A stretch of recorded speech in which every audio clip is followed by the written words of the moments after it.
Good morning. Welcome to Sunday morning. And I just got a text from someone who's having trouble finding the link to get in, so I'm going to take care of that, and I'll be right back.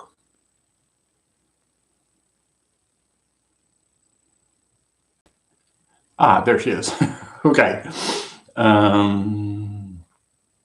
Good morning. Welcome to Sunday. Greetings to all the people I can see on Zoom, and greetings to all the people I cannot see on Facebook and YouTube. Happy to have y'all here and happy to be here with y'all. And yo, Mo, nice to see you. Today I'm going to talk about feelings, mindfulness of feelings.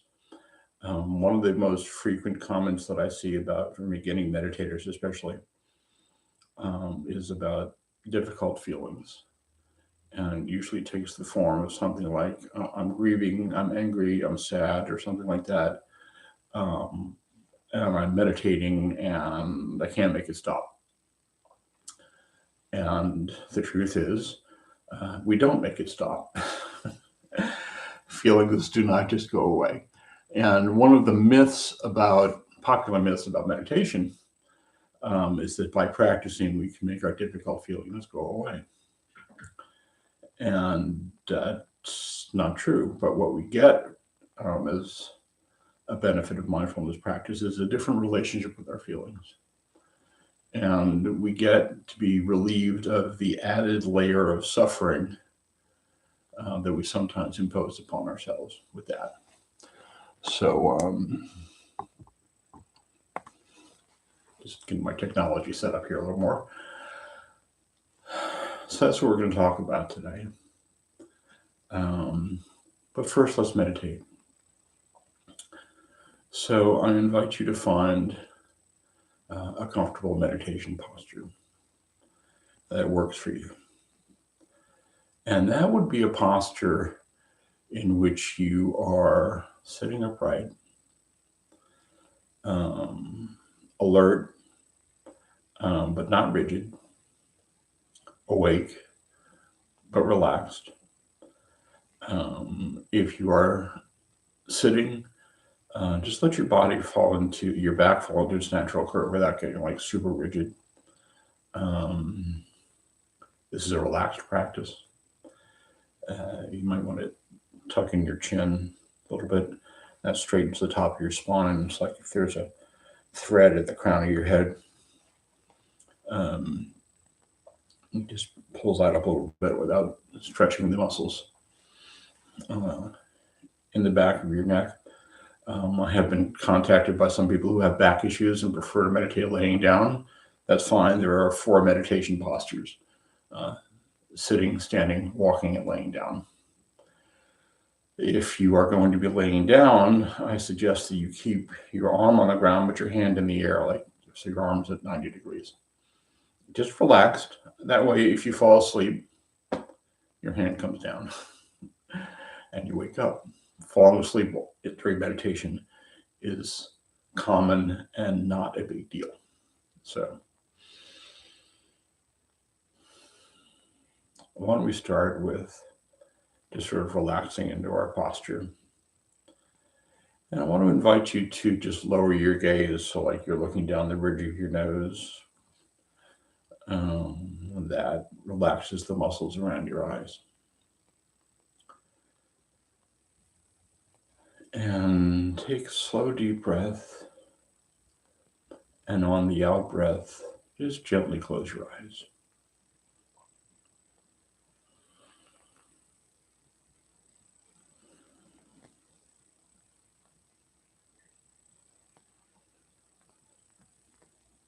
And let's start by taking a few slow, deep breaths into the belly.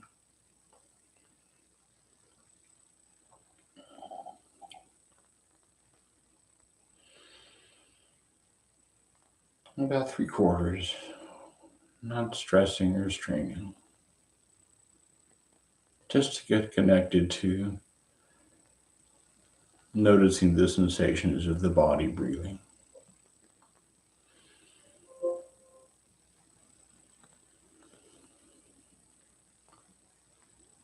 And as you exhale, let's just begin the process of relaxing and softening the body.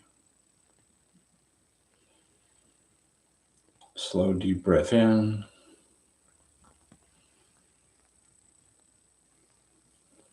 And as you breathe out, just relax the muscles around your eyes and the muscles in your face. Just let your eyes kind of rest back in their sockets.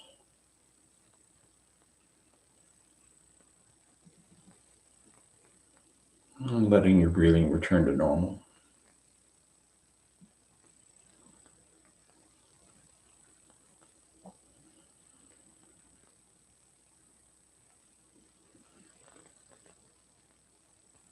And continuing on the out breath to relax and soften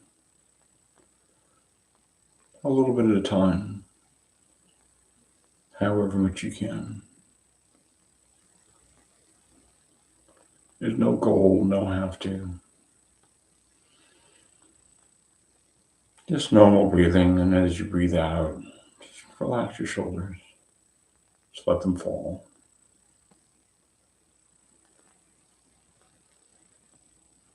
Receiving an in breath.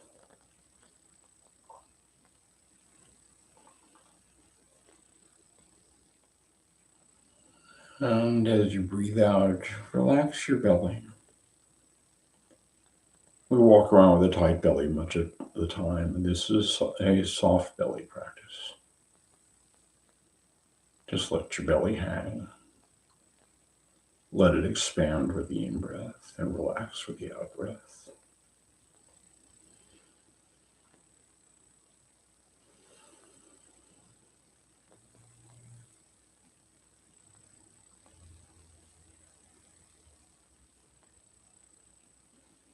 And just relaxing your torso and letting your torso just sort of settle into your hip socket.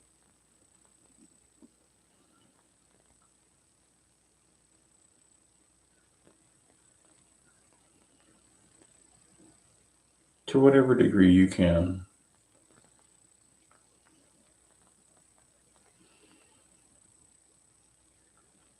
And as you breathe in and out, just notice any areas of your body where you might feel tension or tightness or holding.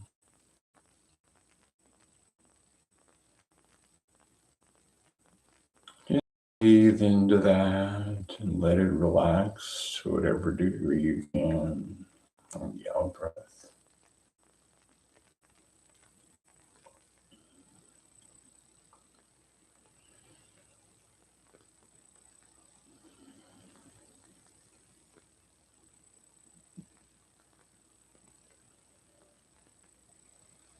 And now I invite you to continue nurturing our awareness to the body in the present time and space just by noticing the touch points.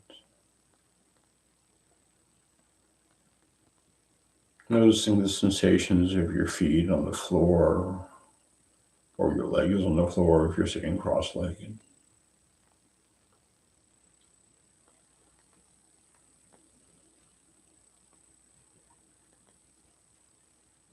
Noticing the sensations of your bottom on the cushion.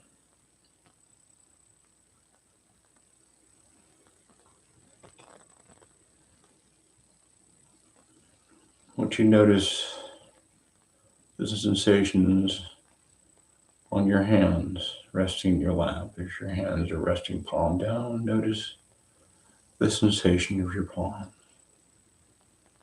touching your legs. and your legs in contact with your palms. If your palms are up, just notice the sensation of the back of your hands resting on your legs.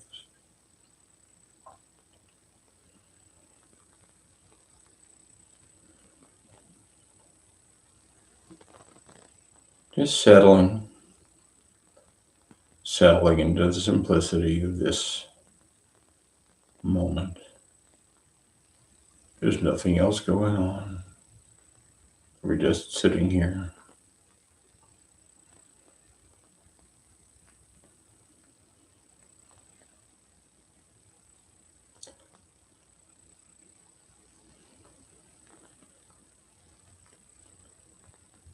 Now let your attention come to your breathing.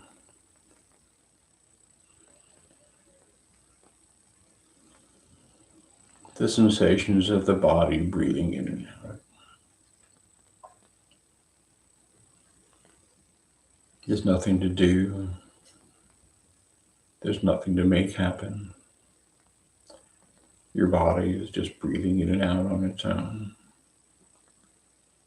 And you're resting your awareness there.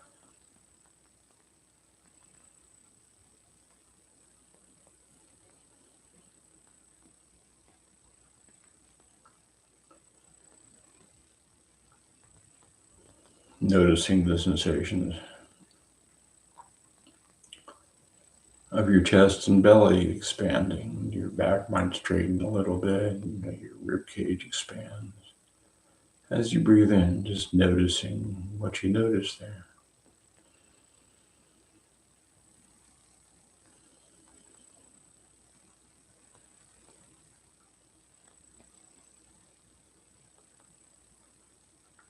Noticing the sensation of what it feels like as your body transitions from an in-breath to an out-breath. That transition moment, and as your shoulders fall or relax on an out-breath.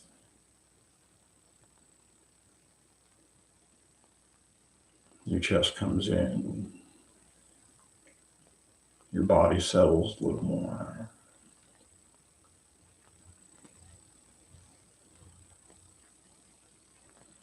Just noticing the sensations at the bottom of the exhale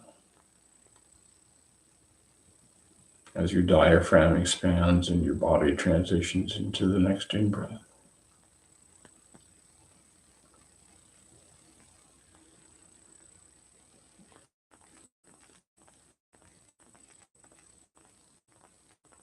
Just resting your awareness,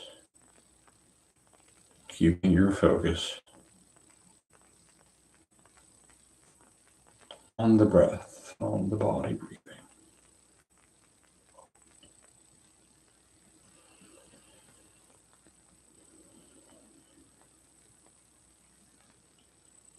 When your mind wanders off, and it will, don't worry about it. There's nothing we can do about the thoughts that arise. So we can make choices when we notice. We may notice right away, or some period of time might go by before we notice that we're lost in thought. It's okay, it's all good. When you notice,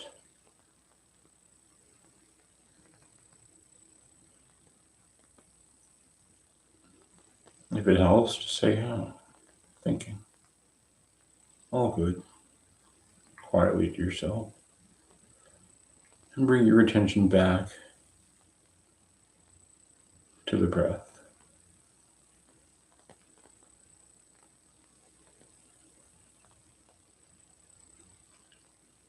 You may get an extended period of focus. You may get 1 or 2 breaths. It's all good.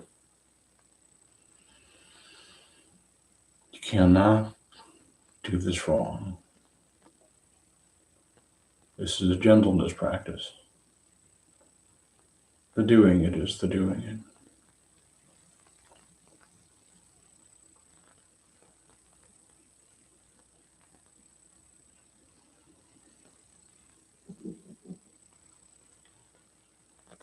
Just resting your awareness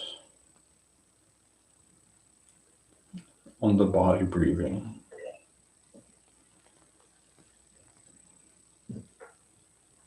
And the continuous experience of breathing in and out, bringing your attention back as often as you need to.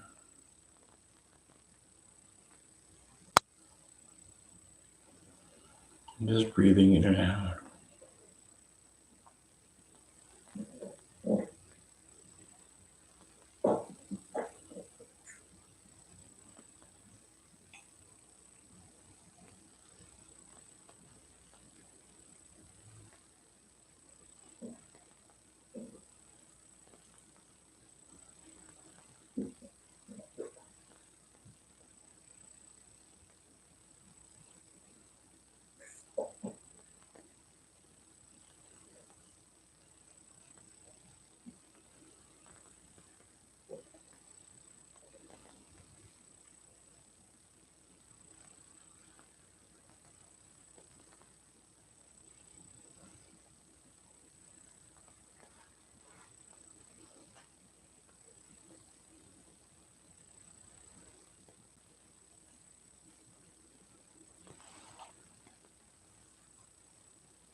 Thoughts arise,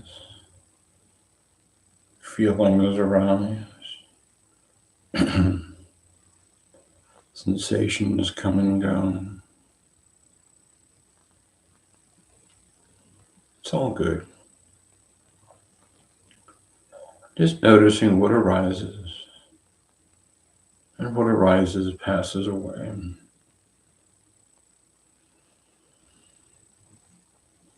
Feelings come and go.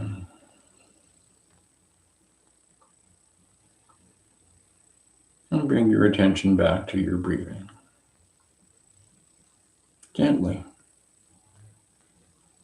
firmly, gently.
And as we come towards the end of this sitting,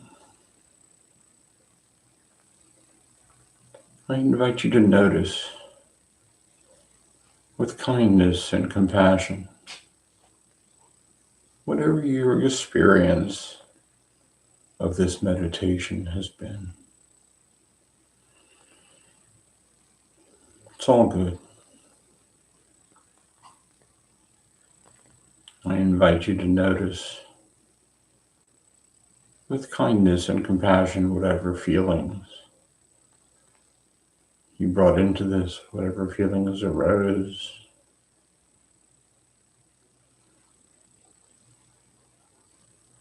It's all good.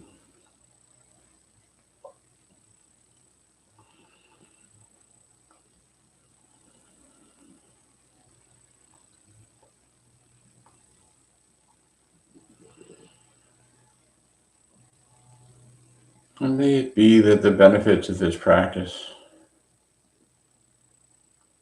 help us to view the world and the people around us through the eyes of kindness and compassion.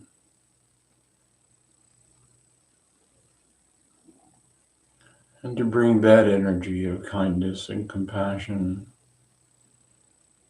to our interactions with the people we meet, the people in our households, the people we just happen to encounter.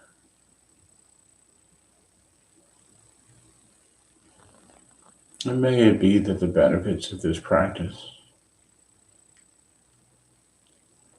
help us radiate compassion and kindness into our homes, into our neighborhoods, into our towns, into the world at large.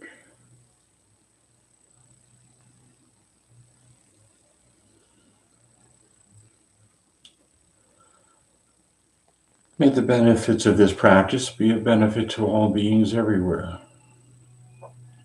May all beings be happy. May all beings be well. May all beings be safe. May all beings be at ease and at peace.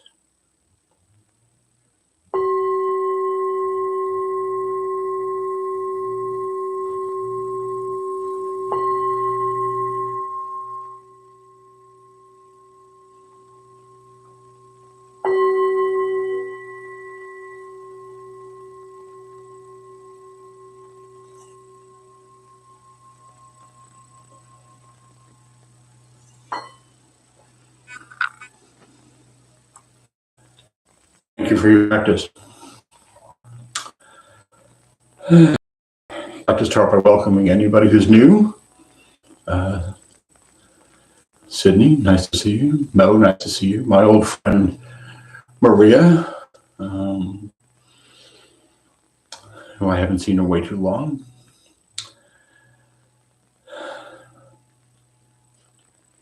I'd like to start off with a couple of thoughts on the practice.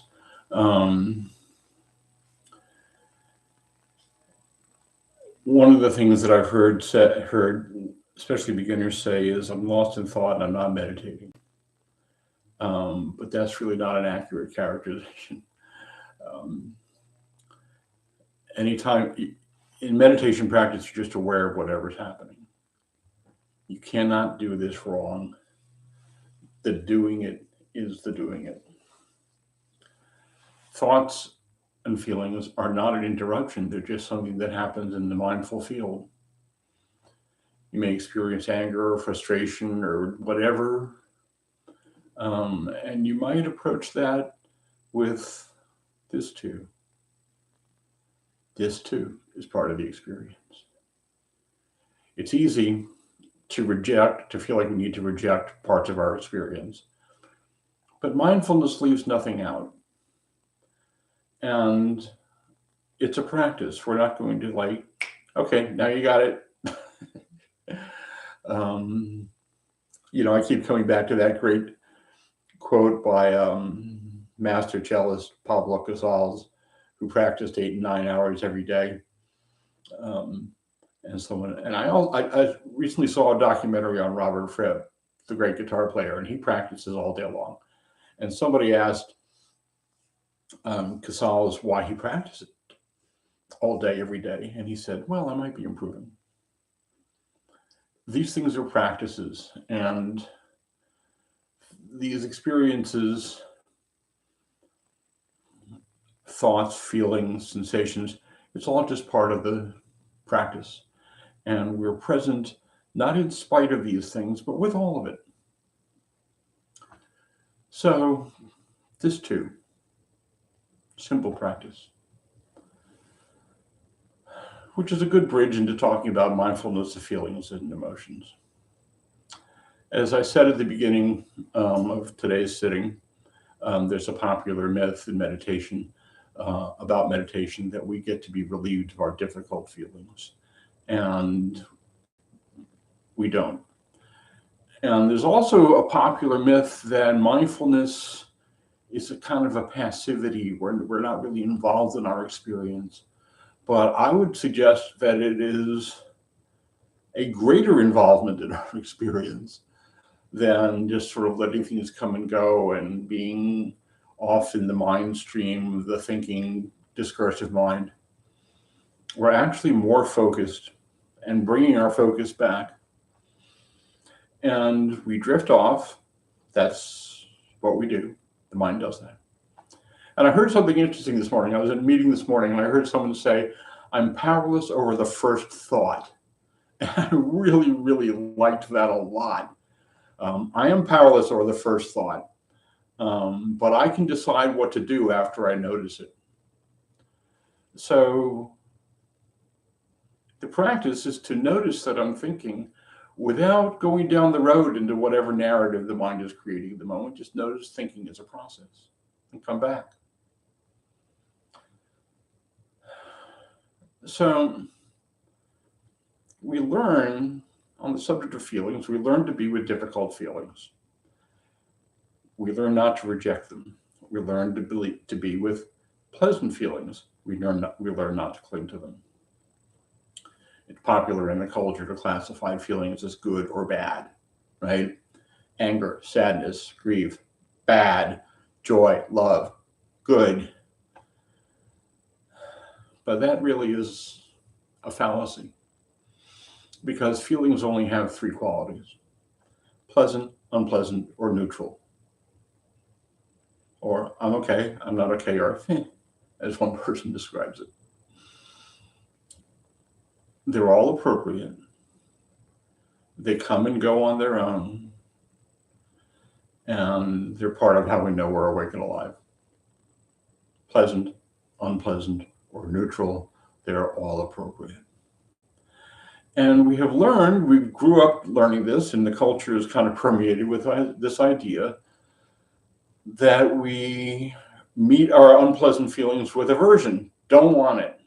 Grief, sadness, don't want it. How do I make it stop? I see this a lot in the discussions of beginning meditators, and I get asked this periodically. How do I make it stop? Meeting it with aversion. And then when we're feeling good, we're feeling joy, whatever, we like that, we cling to it, right? And both of these attitudes essentially foster more suffering, because what we resist persists. One way to amplify the suffering of a difficult feeling is to not meet it with compassion, meet it with resistance, and assume that we're wrong or it's wrong or there's something wrong. And then when we're feeling good, we cling to that. But all things are impermanent, especially feelings and states of mind. And as that state of mind starts to fade into something else, now we're starting to feel uncomfortable because we really wanted that. And what I'm suggesting is just a different model. To just notice what arises with a non-judgmental acceptance, self-acceptance. Especially if we're having a difficult feeling, if we're grieving, if we're sad. I'm suggesting that we meet that the way we would meet a wounded child. Your kid comes to you with a skin knee, right? Fell off the bicycle, whatever. Chances are you're not going to like yell at this child, right? You're going to meet this child with kindness and compassion and love and healing energy. And I'm suggesting in those difficult moments that we bring this to ourselves. Because anybody who's been coming to these sessions for any period of time knows that I always point to self-compassion. Non-judgmental acceptance. Everything comes and goes, especially states of mind. And we can be liberated from that living in the perpetual ping pong of, I like that, I don't like that, I like that, I don't like that. It's not restful. It doesn't help us stay centered. It's actually exhausting. So our experience of these things, and really anything, is in two parts. Here's what happens. Here's how we tell ourselves about what happens. Most people don't know that these are separate, right? But we have an experience, we have a feeling, we have an emotion, and we attach some sort of narrative to it. That's just kind of the way the mind works. And once you notice that happening, you have choices. As I've talked about before, I read it my first week in grad school, long time ago. I had hair. This was black. Read an article on decision making that pointed out that the Hopi Indians believe in every situation there's 88 possibilities. I really like that. I don't know how they came up with that. I don't care, but I like it. What I have chosen to believe about that is that if you lay an 8 on its side, it's the symbol for infinity. So maybe in every situation there's infinite possibilities. So I feel sad. I'm grieving. I feel angry. Instead of make it stop, I'm not okay. This isn't okay. Those are 3 of the 88. Okay. There's 85 other possibilities of how we can meet that. We can meet that with, oh, maybe I need to be a little more kind to myself. Maybe I need to go out and get a little more support with this. Maybe I just need to sit with this and let it be until it turns into something else, which it always does. But it's all too easy to re-wound ourselves. In the Buddhist tradition, there's a discussion of what's called the 2 arrows. 2 arrows of the wound. The first arrow is the wound. Boom, I'm hurt, right? I'm sad, I'm grieving, something's happened. There's nothing we can do about that because life just sort of unfolds. The second arrow is a choice. The second arrow is where we look at our pain and we say, I'm wrong. Or as my one friend says, I'm bad, stupid, and wrong. This has to stop. I'm not doing it right. I'm not okay if this is happening to me. That's the second arrow. That's a self-inflicted wound. And we don't have to do it. And one of the gifts of mindfulness practice is we get much better at seeing more quickly when we are going down a road like this with something that's difficult and it's not serving us. Doesn't happen right away. These are practices. But we can learn to be more nurturing with ourselves in difficult moments. This is a thread that ran through my entire psychotherapy practice. This is the thread that runs through a lot of the discussions I have with people in 12-step groups. It's the art of knowing you're okay when you're experiencing difficult feelings. I'm still okay. This is just a funky moment. And if you notice, feelings always start in the body. So there's a trigger for self-compassion there. If I am angry, I usually feel it in my shoulder, just like my shoulder is like kind of like defensive almost. My shoulders are trying to like fold my body in half, right? Or if I'm sad, right in the belly. or like here in the throat. So we have this somatic experience of a feeling, then we stick a label on it, and now it's an emotion. And what we can do with that, instead of rejecting that, pause, breathe into it. Just breathe into that and welcome it the way we would welcome our injured child home after he fell off a bicycle. I was in a Zen sitting years ago, and there was another guy in the sitting who I knew was having an extremely difficult time in his life. Was involved in a therapy group that I was involved in. And he asked the teacher, what should I do with these feelings? Because, sometimes it does feel like a storm. And the teacher gave this really beautiful answer. He said, welcome them, be kind to them, treat them as honored guests, and eventually they will leave. Welcome them, be kind to them, treat them as honored guests, and eventually they will leave. Because feelings are kind of like clouds. They're like wispy at the edges, dense in the middle, and then wispy at the edges again. But they will always come and go. And one of the difficult pieces of this process is when we're really in it, it can feel like we're going to be in it forever. Like we're never going to get liberated from this sadness or this depression or this grief. But all things are impermanent, especially states of mind. And I invite you as an exercise, maybe just for today, or however long you want, notice how many times your state of mind changes throughout the day. I woke up the other morning and the cat had left a little gifty on the rug. I was unhappy. Okay? I was like annoyed by that, especially first thing in the morning. Thank God I didn't step in it. But that mood passed fairly quickly. I had brunch with my neighbors. I had a really great time. Throughout the day, you just might want to notice how many times, how often you transition from one state to the next. And this is like all feelings. They come, they go. And the more we accept them in real time, the more they just sort of pass through us. Because this is a part of the mind that would have us believe it's all of who we are, but we are just the vessel through which these are happening. I wanted to say a few words about anger, because that's a particularly difficult one for people. And I have a whole talk on anger that I'm going to do at some point. Next week, being the week before Thanksgiving, I'm probably going to talk about gratitude and abundance.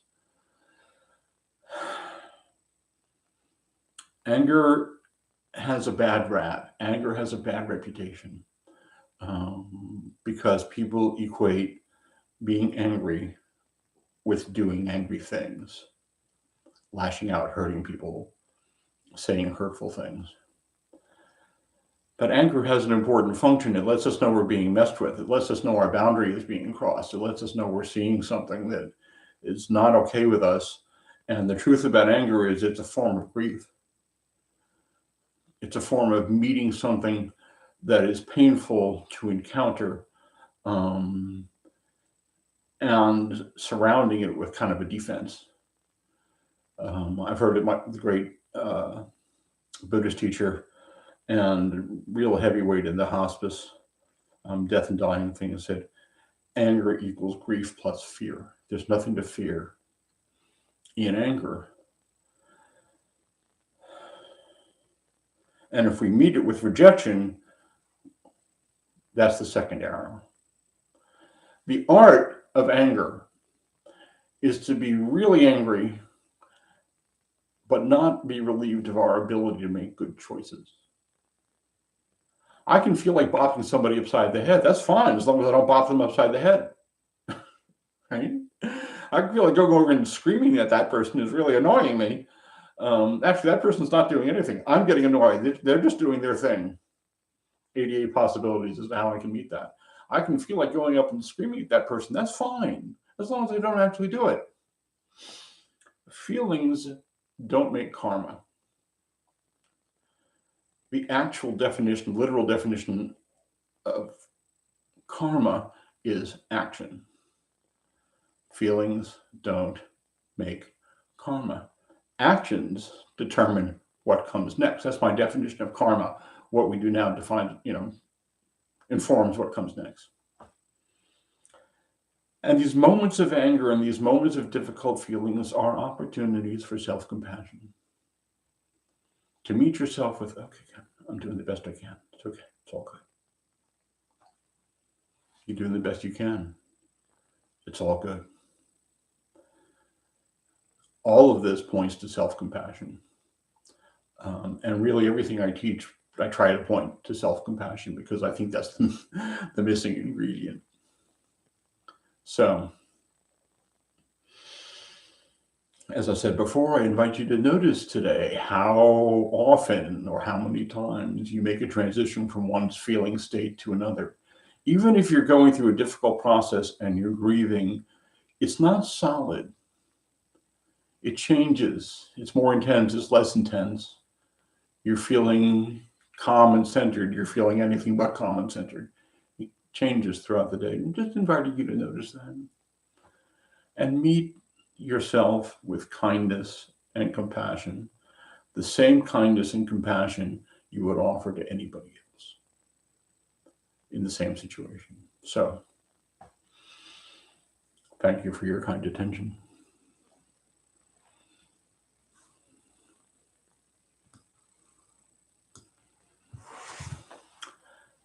Any questions, comments, criticisms? To the people watching on YouTube and Facebook, if you do have questions about these things, it's easier if you join the Zoom conference because I can actually hear you when you speak. It's really hard for me to follow the chat stream, do this at the same time. So, anybody? Julie, I see you. Hi. Hi. Thanks very much, Ken. That was really helpful. So I've been having a lot of hard time sleeping recently, and I can't get to sleep.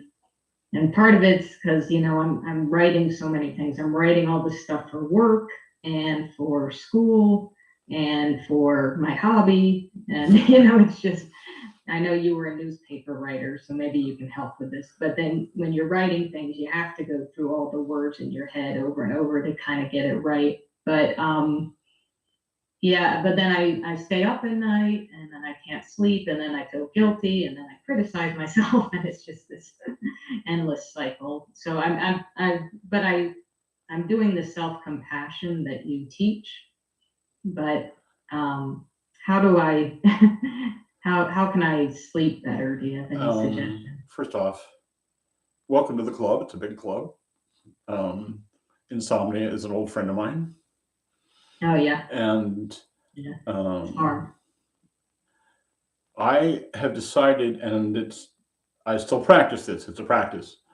I've decided to make friends with it. If I'm awake in the middle of the night, I am learning to stop telling myself that it's a crisis. It's just the thing of the moment. And yeah, if you're working full time, it's easy to worry about, oh my God, I'm going to be a train wreck during the day.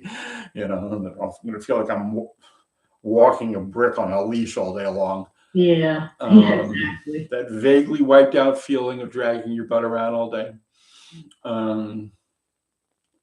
What if we just say, not good, not bad, a little unpleasant, it's just the conditions of the moment. Because one of the things that I have found fuels insomnia from a mindfulness point of view is the narrative I attach to it, which we attach a narrative, I'm not okay, which actually triggers stress in the body, which makes it harder to sleep. Right? That's the endless cycle. Yeah, the endless cycle. I'm not going to be able to function during the day, and then But you've always showed up and been able to function during the day.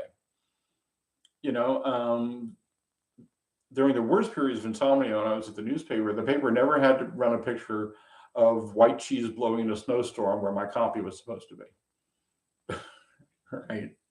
Um, no editor ever came to me and said, you look tired today, you better get it together. They were just like, okay, you're going to meet deadline. That's what they care about. 2 minutes after deadline, I don't get, did you get any sleep last night? At the Chronicle, there was the email showed up on top of the screen. I would just see 3 question marks. Right. It's just a difficult transition. And you're right. I've been a writer, as a professional writer for years, and I'm in the process of reviving my blog. Writing, you sit down in front of the screen and there's nothing more frightening than a blank page. You write a couple of lines, you cry, you pace, you write some more lines, you cry, you pace. Right? Writing is a difficult process sometimes. It rattles around in your head.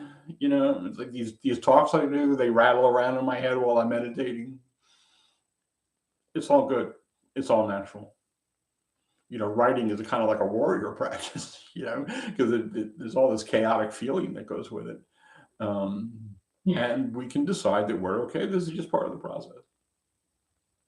There was a guy who worked for me at this one newspaper, and when he was writing, I walked by his cube one day, and he's like, first off, ergonomically, that's really bad. You're going to get hurt doing that. We just walked up behind him and went, drop your shoulders. So I guess it's a long way of saying, it's okay, just drop your shoulders.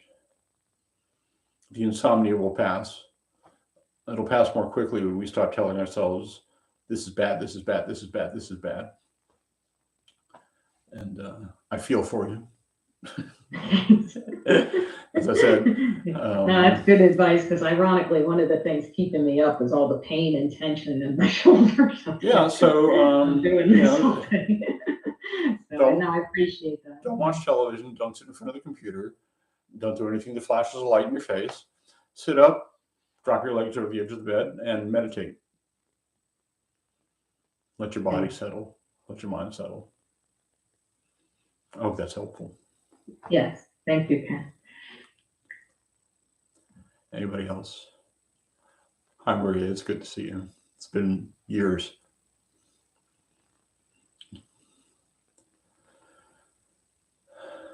You are muted. I can't hear you.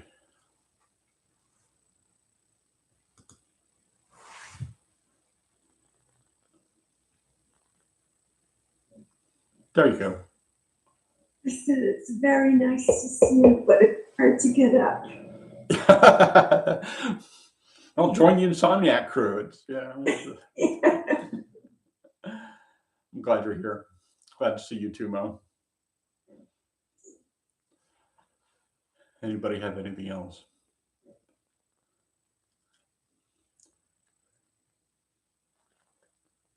You came for Frank. When you said anger is it's actually a protective defense mechanism. I think I'm having a little. Oh, can you hear me? Oh, hang on here. Technology. Sometimes it's our friend. Yeah, it's the. That's a little better. I was on Bluetooth and I forget. Yeah. I need. Okay, when you said that anger is a protective mechanism, I didn't realize that this is true. That it comes out that to protect us. And through our evolution, we developed this to protect, to get into why it's happening so that we would survive.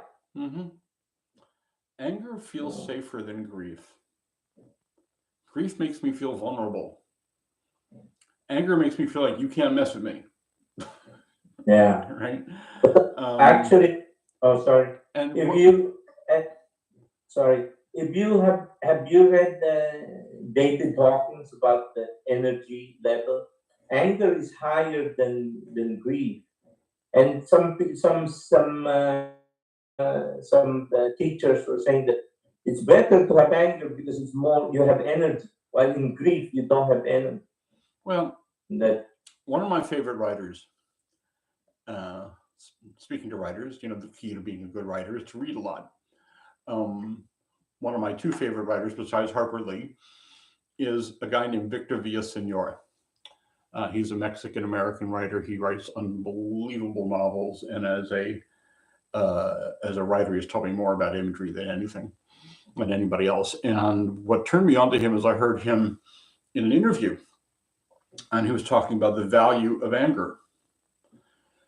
When he published his first book, it's called Macho, and you know, it won every literature prize that there was. It was his first novel.